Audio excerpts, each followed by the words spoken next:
Welcome to Mr. Ace Math.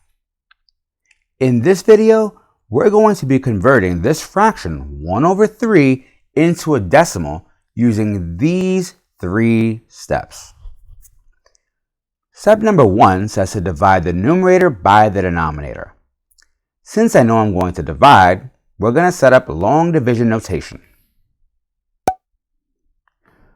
We also need to make sure we understand which is the numerator and which is the denominator. The top of the fraction, the 1 here, is our numerator. And this 3 down here below is our denominator.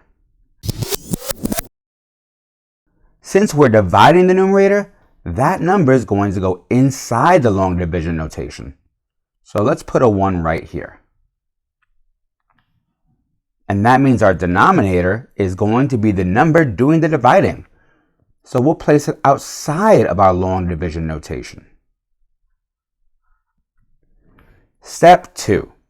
Place a decimal point in the dividend, that's the number inside the long division notation, and the quotient, that's the answer you get on top of the long division notation. So I'll put a decimal point here after the 1. And then directly above that, be very careful. Don't go to the left, don't go to the right. It has to be directly above the decimal point in the dividend. Let's put a decimal point right there. And then step 3 is to annex zeros as needed. Now this word annex might seem tricky and challenging. All this word annex means is to put zeros after the decimal point as placeholders. So let's start by putting 1 0 here. And if we need more, we'll just annex more. Now that we're all set up, we can do our division. How many times can 3 go into 1? Well, that's 0 times. So let's put a 0 right here above the 1. Since that couldn't happen, let's not divide 1, but the 2 digits here together, which is 10. And how many times can 3 go into 10? That's 3 times. So we'll put that right above this 0. Then we'll multiply. 3 times 3 is 9. I'll place that right under the 0. And then I'll subtract.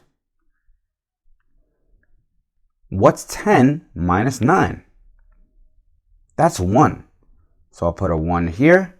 Since I have a remainder and no pattern that repeats, I'll annex, there's that word again, another 0 right after the first 0, and then bring it down and repeat the process. How many times can 3 go into 10? Again, that's 3 times.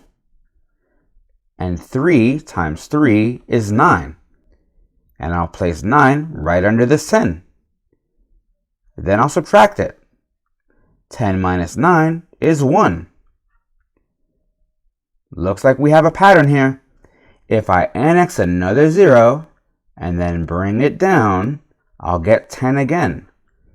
So because we keep dividing 10 and getting the same remainder 1, we're going to end up dividing 10 over and over and over. If we did it again, we get another 3. That will be 9. I'll subtract, and that's going to give us 1 again, which means that our answer is 0.3 repeating. And let's put our final answer in this box here.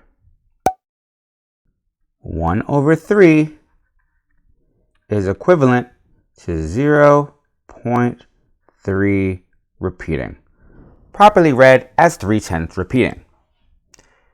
I hope this example was helpful. If you have any questions at all, make sure you leave them down in the comments below. I'd love to help. Until next time. Don't forget to like, share, and subscribe. Questions? Comments? Leave them down below. And thanks for using Mr. Ace Math. Don't just pass math, ace it.